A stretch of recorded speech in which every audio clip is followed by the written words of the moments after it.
Hey, what's up everyone? It's Lord Ryujin here, and I'm bringing you another YouTube video. I wanted to talk about something here. It's been sort of running through my head for a little bit now, and I don't really know how to talk about it. It's something that I don't have scripted.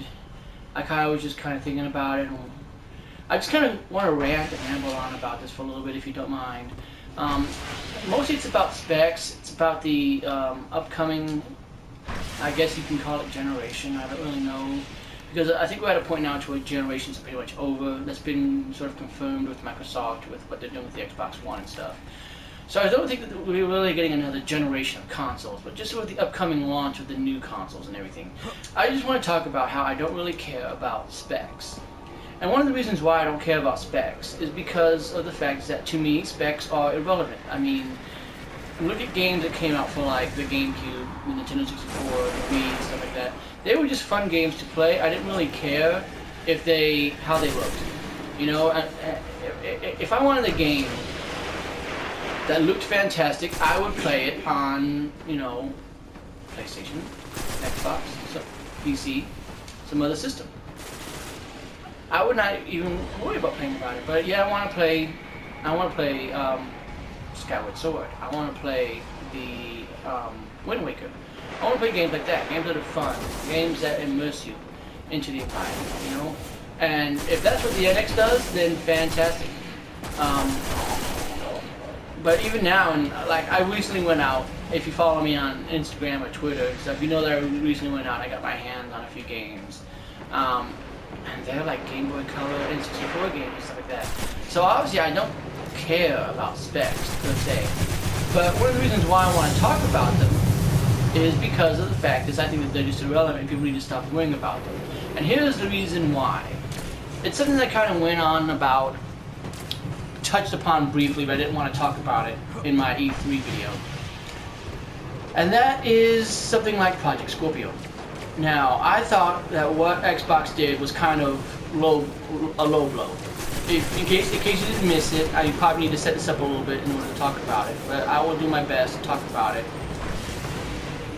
here with you. What happened?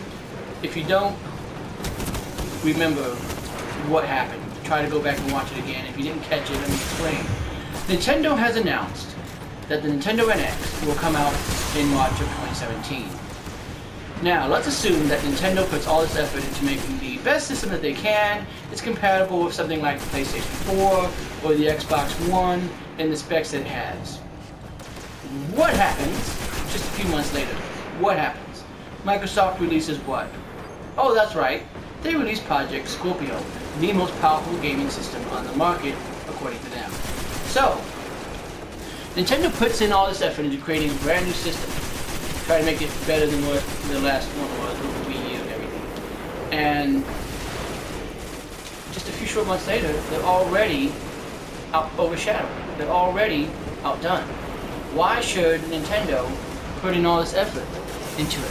This is the reason why I don't care about specs, because even if Microsoft did that, what's to stop Sony from coming out at the beginning of 2018 and releasing a more powerful system than what the Xbox Scorpio released? That's my problem with all this stuff. That's the reason why I think specs should be irrelevant. And I mean, I understand what they're doing with Project Scorpio. If you don't know what they're doing with Project Scorpio, it's basically a DL-only system. It's going to be a system that has no disk drive whatsoever. It's going to be all digital download. That's all it's going to be.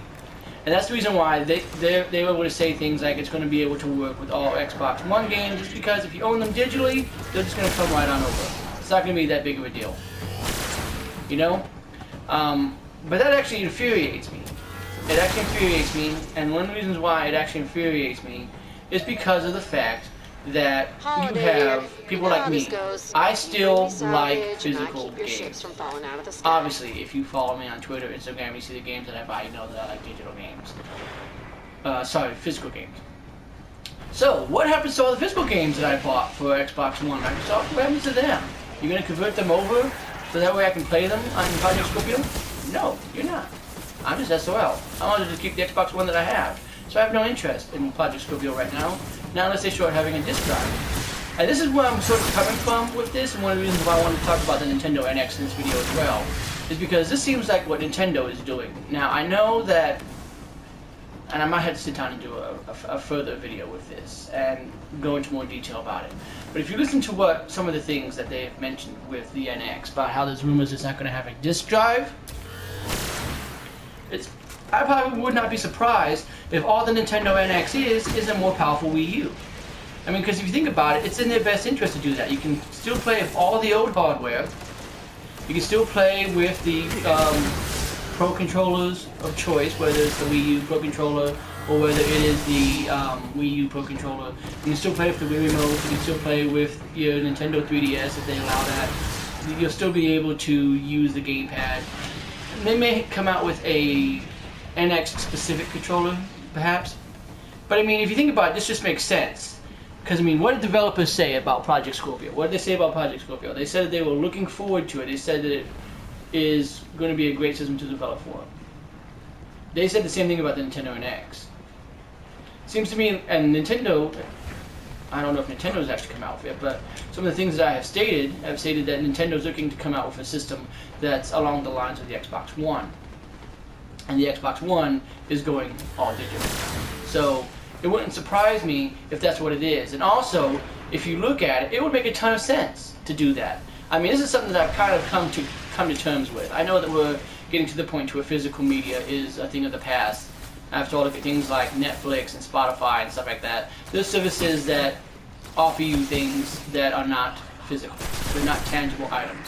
So I get that we're at that point to where, you know, physical games are going to go away. I get that. It kind of annoys me because I still like physical games, but I get that they're going to go away. It also makes the systems better that way because by them not having the disk space, they are able to put things like 4K gaming in there. They're able to put more teraflops or whatever that word is that Microsoft uses. I don't really understand it. It's all French to me. I don't care. But it allows them to be able to put that kind of technology into a system because they no longer have to worry about putting in space for a disk drive or be able to put in something that's going to be able to read the previous gen disks. So I can understand them doing that. And with things like digital becoming more and more of the norm, it just makes more sense to go ahead and just get on that boat. But it would not surprise me if that's what the Nintendo NX is. If it's just a system that is basically just a Wii U, it's more powerful, capable of maybe doing 4K, for example, maybe having a VR headset, like the other competitors are coming out with, and it just runs the same games. I mean, it wouldn't make much sense for them to come out with something like what I was talking about in my last video with Breath of the Wind, for example, and how it seems like Breath of the Wind on the NX is going to overshadow, you know, the Wii U version of the game. And one of the reasons why it's going to overshadow it is because people are automatically waiting for that, you know, that NX version to be released and for Nintendo to talk about it. What if it's the same game? Yeah, I mean, sure, it might look graphically better because Nintendo has stated that it's going to have a different look because it's capable of going in 4K now rather than, you know, whatever it's going to be on the Wii U. Yeah. But the thing about it is, what if, for some reason or another, what if it's just a Wii U? You know, it's just a console, digital version only system with better specs, but it runs the same games. So if you already own them digitally, then you have that. And they just give you cross-play ability to where if you have it on the 3DS, you can put it over to whatever the system is, and this, that, and the other, and maybe they just throw achievements in there. Would not surprise me at all. And of course, you're welcome to put your 2 cents in the comments down below about what you think the Nintendo NX should probably will be. I've kind of talked a little bit more about it as I put more thought into it. This was something that just kind of came to mind while I was sitting here and, you know, thinking about it and all that stuff. But it makes a ton of sense. I mean, that's probably what the Neo is. That's probably the way they're able to put, you know, these better specs in there, is by making it digital only. And when you have games like Breath of the Wind that are coming out for both systems, and you have developers that supposedly say that they're excited about the NX, it's probably because it's basically just what they wanted from the Wii U, just a more powerful version of the Wii U where they're capable of just taking games over. Would not surprise me at all. Now, of course, time will only tell with this, of course, because I just think that we're at a point now, like I said before, to where generations are just kind of gone. You know, there's not going to be another. Master Rahul speaking on behalf. There's not going to be of the another Kryptons. generation of consoles. I don't We will know. pay There's going to be a PlayStation 4, for example. I just think that we're at a point now to where we're just going to come out with better and better hardware, like we've been seeing with the Nintendo 3DS, and like we've been seeing now with these consoles announcing better, more capable versions of their current consoles. But of course, that's just my 2 cents, guys. Make sure that you share it down in the comments below. Thank you for watching this long. If you've watched this long, I really appreciate it. I know I kind of dabbled on a little bit and kind of went on a little bit of a rant. But I just wanted to talk about that, get that off my chest and everything. Of course, time will only tell. I don't think it really matters though, and I'm going to talk about that a little more in another video about something that I spoke about earlier, about how it just doesn't really matter. Specs don't really matter. Because it doesn't matter when the NX comes out, it doesn't matter what kind of specs they have. Within a few months, you're going to have it to where you're going to have a company like Sony or Microsoft that's going to come out with better improved hardware. And if the third-party developers weren't behind you to begin with, they're definitely not going to be behind you once that happens. So that's just me. I'll talk about this more in another video. I need to go and get other stuff done, but I appreciate you guys watching me. And have a good one, and I'll see you next time.